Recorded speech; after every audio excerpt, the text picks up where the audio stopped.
Direktorat Tindak Pidana Narkoba Bareskrim Polri berhasil menangkap seorang pria berinisial RN, warga negara asing sebagai terduga pengendali praktik clandestine lab yang berbasis di Kabupaten Badung, Bali.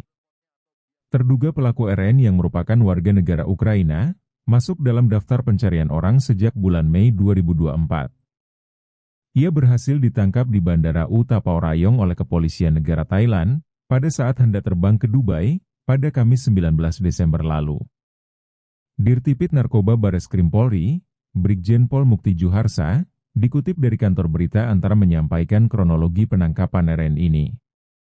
Pria berkebangsaan Ukraina ini diketahui sudah berada di Bangkok selama 3,5 bulan. Dan ini adalah dedengkotnya atau biang keladinya yang berhasil kita tangkap. Ya, terima kasih kepada Pak CSNZB dan tim yang telah membantu kami untuk menangkap pelaku di Bangkok, Thailand. Adapun pasal yang dilanggar adalah pasal 114, subsidiar 112, subsidiar 127.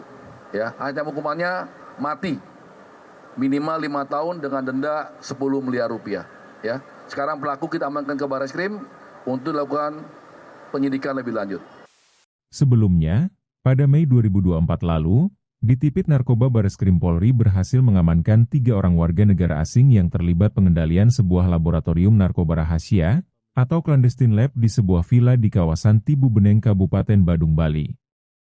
Ketiga WNA tersebut menjadikan villa yang mereka sewa selama 24 tahun 8 bulan menjadi lokasi clandestine laboratorium hidroponik ganja dan mepedron jaringan Hidra Indonesia.